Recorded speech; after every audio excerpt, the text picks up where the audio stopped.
नमस्कार दोस्तों, welcome to my YouTube channel gymnastic वाली। तो फ्रेंड्स, आज जो हम डिस्कस करने जा रहे हैं उस टॉपिक का नाम है teaching aptitude and concepts related to teaching like nature, objectives, characteristics etcetera. तो चलिए सबसे पहले बात करते हैं aptitude, what it is. Aptitude is a natural ability, skill or talent to do something, or you can say high level of intellect or quickness to learn. It may be acquired or by interest in particular skill reflected in present performance and improve with training, which is measured by aptitude tests. For example, art, mathematics, dance, sports, literature, etc. Aptitude वो क्षमता है जो हर individual में अपने आप में naturally मिलती है, और अगर नहीं होती तो कोई ना कोई चीज़ में उसका इंटरेस्ट जरूर रहता है, और ट्रेनिंग या प्रैक्टिस से वो उस नेचुरल चीज़ को और ज़्यादा डेवलप करता है या उसकी तरफ वो अट्रैक्ट होता है। टीचिंग एप्टीट्यूड क्या चीज़ है? An individual's interest in teaching work, orientation, practising principles, methods of teaching creatively. और टीचिंग एप्टीट्यूड वो चीज़ है, वो क्षमता है जो अपने आप नेचुरली टीचिंग की तरफ इंडिविजुअल की होती है। Everyone is unique, different, special and have different actions, perceptions and reactions towards any subject. हर कोई अपने आप में यूनिक होता है और उनका किसी न किसी तरफ अट्रैक्शन, इंटरेस्ट जरूर होता है। To test such students' ability is an extraordinary task for the teacher. और हर किसी बच्चे की ये प्रतिभा को समझना, उसके यूनिकनेस को ध्यान में लाना, औरों तक उसकी प्रतिभा को बताना, इन सब के लिए एक टीचर ऐसा है जिसमें ये एक्स्ट्रा ऑर्डिनरी एबिलिटी होनी चाहिए। और टीचिंग कोई ऐसा नहीं है कि जिसका मन किया वही पढ़ाने लग जाए। इसके लिए एक पर्टिकुलर ट्रेनिंग होती है और उस पर्टिकुलर इंडिविजुअल का इंटरेस्ट भी होना चाहिए। द एप्टीट्यूड और talent can be measured by learning about judgemental ability in context of few methods and parameters. These are exceptional intelligence. Friends, जो अभी मैं बात कर रही थी, टीचिंग यानी कि हर किसी के बस की बात नहीं है, उसके लिए एक अलग से क्षमता होनी चाहिए, अलग से टैलेंट होना चाहिए, और एक ऐसी जजमेंटल एबिलिटी होनी चाहिए ताकि वो बच्चों को भी आगे के लिए प्रोत्साहित कर सके। और वो सारी जो क्वालिटीज हैं वो हम उन्हीं के बारे में भी चर्चा कर रहे हैं। Like exceptional intelligence, motivation tool for behavioural change specially in student, क्योंकि हम टीचिंग की बात कर रहे हैं तो टीचर और स्टूडेंट्स की ही बात होगी, और किसी फील्ड की हम कम बात करेंगे। अंडरस्टैंडिंग एंड टैकलिंग प्रॉब्लम्स, कैसे एक दूसरे को समझना है, सिचुएशन को समझना है और प्रॉब्लम को कैसे सॉल्व करना है।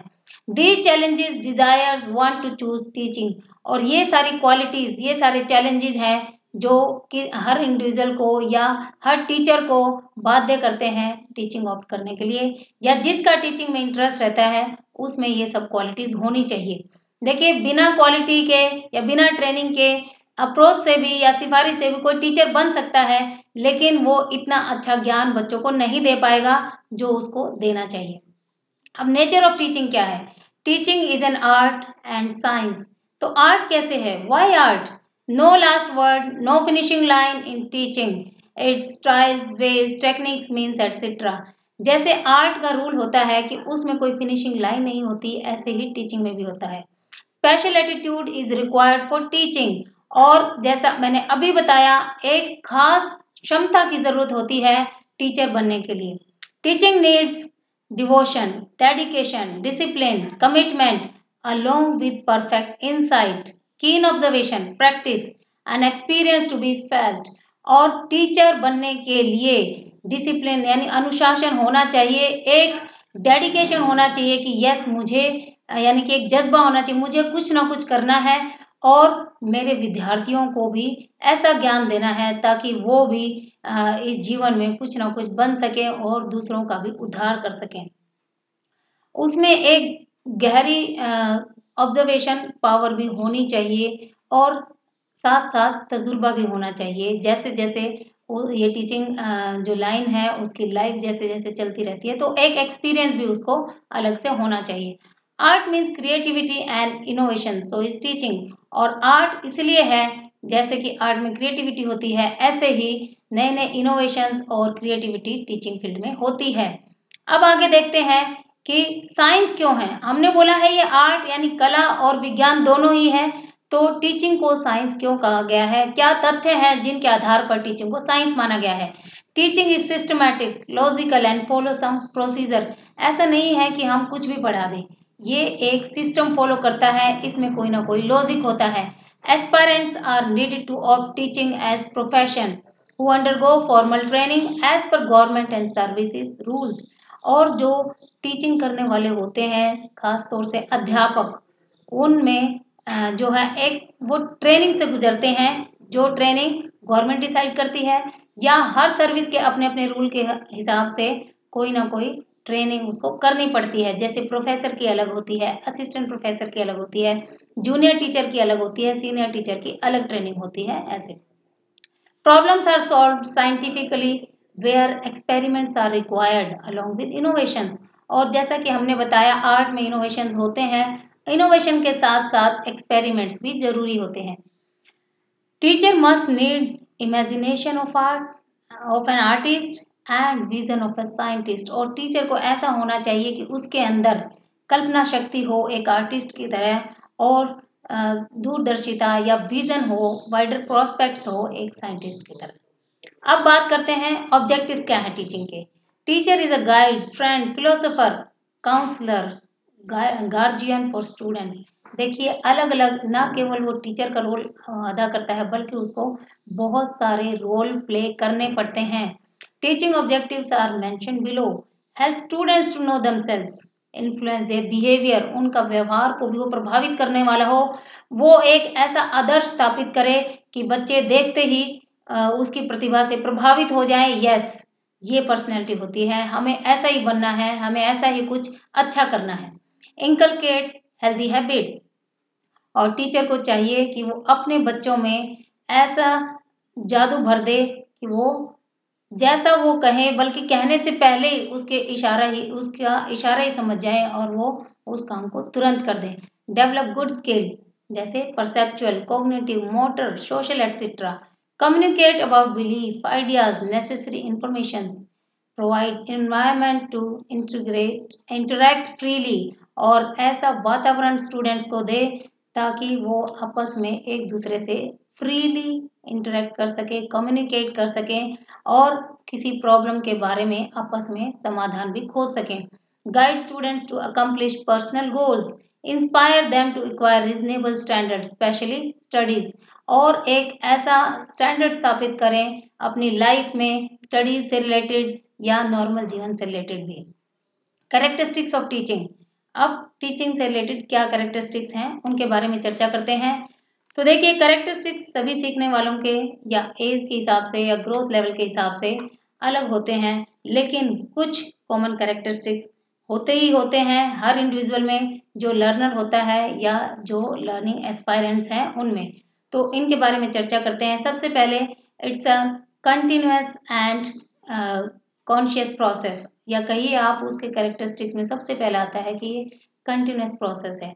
It is interactive process and conscious process, अभी जो हमने बात की conscious. It is a formal as well as informal process, goal oriented और task oriented process. It stimulates learner and facilitate learning. Organize scientific and systematic process, complex process and highly dominated by communication. और teaching के जो characteristics हैं वो ऐसे हों कि गोल directed हो, बच्चा मतलब उस प्रोसेस के अंदर जाते ही उसको समझ में आए कि मुझे क्या करना है। ये एक लगातार प्रोसेस है, ऐसा नहीं है कि रुक गई हो प्रक्रिया, लगातार चलने वाली प्रक्रिया है। और बच्चों को ऐसा स्टिमुलेट कर दे, ऐसा मोटिवेट कर दे कि अपना जो भी उनका गोल टारगेट कर रखा है उन्होंने, या जो उन्होंने सेट कर रखा है, उसको वो पाने के लिए ललायत हो जाएं। आगे क्या है, लर्नर कैरेक्टरिस्टिक्स, यानी कि जो सीखने वाला है उसके भी कुछ ना कुछ कैरेक्टरिस्टिक्स होते हैं। जैसा मैंने टीचिंग में बताया, डिफरेंट ग्रोथ और एजुकेशनल लेवल के हिसाब से टीचिंग के कुछ कैरेक्टरिस्टिक्स होते हैं, ऐसे ही लर्नर के भी कुछ कैरेक्टरिस्टिक्स होते हैं। और उन कैरेक्टरिस्टिक्स के बारे में अभी हम डिस्कस करने जा रहे हैं, जैसे curiosity, motivation, resilience, adaptability, challenge seeking, problem solving, belief in herself और हिमसेल्फ। सीखने वाला जो है उसमें ये सारे गुण होने चाहिए। अगर उसमें इंटरेस्ट नहीं होगा, क्यूरियोसिटी नहीं होगी कुछ जानने की, तो उसकी लर्निंग आगे नहीं हो सकती। मोटिवेशन होना चाहिए, रेजिलियंस यानी कि बाउंस बैक, अगर वो हार गया है किसी चीज में कोई बात नहीं, हार जीत चलती रहती है जीवन में, उसको दोबारा बाउंस बैक करना है, दोबारा से वो सारी चीजें प्रैक्टिस करनी है। एडजस्टमेंट और चैलेंज लेने की एक क्षमता होनी चाहिए, प्रॉब्लम सॉल्विंग एबिलिटी होनी चाहिए। फ्रेंड्स, ये सारे करेक्टरिस्टिक्स हैं एक लर्नर के, यानी कि सीखने का जो इच्छुक है उसमें ये सारे करेक्टरिस्टिक्स होने चाहिए। अब मैंने यहाँ पर थोड़ा सा मेंशन किया है ये कि गुड टीचर, एक्सीलेंट टीचर कैसा कैसा होता है या वो क्या करता है। देखिए कोई फिक्स नहीं है, मैंने इधर उधर की बुक्स देखकर, नेट वगैरह से देखकर ये चीजें नोट की है। Good teacher speaks the language of intellect, यानी बुद्धि की बात करता है। एक्सीलेंट टीचर बात करता है बॉडी लैंग्वेज की। Great teacher speaks the language of emotions, emotions की वो बात करता है। और मास्टर टीचर जो होता है वो इन सभी की प्रैक्टिस करता है। तो यानी कि हमें मास्टर टीचर बनना है। यस, आगे बात करते हैं हम टीचिंग मेथड्स की। Teaching method is a formal way of teaching, while teaching style is informal and individualistic technique for imparting instruction. देखिए फ्रेंड्स, कई बार टीचिंग और जो हमारा है ये टीचिंग मेथड और स्टाइल को इंटरचेंजेबली यूज करते हैं, बट दोनों ही they are quite different. Teaching method जो है एक फॉर्मल है, हमें कैसे करिकुलम फॉलो करना है, क्या सिलेबस पढ़ाना है, लेकिन जो स्टाइल है वो अपना अपना अलग रहता है। हर किसी का स्टाइल अलग होता है, कोई खड़े होके पढ़ाता है, कोई चौक डस्टर के साथ पढ़ाता है, कोई स्लाइड से पढ़ाता है। There are different styles. Teaching methods are greatly affected by many factors. और देखिए जो मेथड है वो फिक्स नहीं है, कोई ना कोई फैक्टर से वो प्रभावित जरूर होते हैं, जिनके बारे में मैं अभी बताती हूँ। तो ये फैक्टर्स हैं अवेलेबिलिटी ऑफ टाइम, यानी आपके पास कितना समय उपलब्ध है। अब देखिए मेरे पास कम समय है, तो उस समय मान लो मैं कोई क्विज करके पढ़ा सकती हूँ, ऐसा तो नहीं है कि उस समय मैं ऐसे लिखने के लिए दे दूँ। तो टाइम अवेलेबिलिटी के हिसाब से हमारा टीचिंग मेथड चेंज हो सकता है। सब्जेक्ट कंटेंट क्या है, हमारे प्यूपिल्स कैरेक्टरिस्टिक्स क्या है, फैसिलिटीज या इंफ्रास्ट्रक्चर हमारे पास क्या अवेलेबल है, उसके हिसाब से हमारा मेथड डिफरेंट हो सकता है। हमारे इंस्टीट्यूट की या जिस संस्था में हम पढ़ाते हैं उसकी क्या रिक्वायरमेंट है, competence, knowledge and experience of teacher के हिसाब से जो है टीचिंग मेथड बदल सकते हैं। Need of social and educational philosophy etcetera are the factors which affect teaching methods. Variety of teaching methods are present today, out of them some are discussed ahead. देखिए बहुत सारे जो टीचिंग मेथड्स हैं वो present है, लेकिन दो तीन जो बहुत ही कॉमन है और काफ़ी पुराने समय से चले आ रहे हैं और ख़ास तौर से कॉलेज लेवल में जो यूज़ किए जाते हैं उनके बारे में हम डिस्कस करते हैं। तो सबसे पहले लेक्चर मेथड। अभी जो मैं आप लोगों से डिस्कस कर रही हूँ अकेले इसी टाइप से होता है लेक्चर मेथड, जिसमें टीचर खड़ा होके लेक्चर देता है बच्चों को और सारे एक्टिव लिसनर्स होते हैं। यानी जो ये मेथड है वो टीचर सेंटर्ड है, वन वे ट्रैफिक है, ओनली टीचर डिलीवर लेक्चर्स। बच्चों का इसमें इंटरेक्शन या इसमें भाग लेना थोड़ा सा कम होता है। 1% डोमिनेटेड है, प्रोसीडिंग्स को 1% डोमिनेट करता है, डिलीवर्ड इन स्कॉलरली मैनर।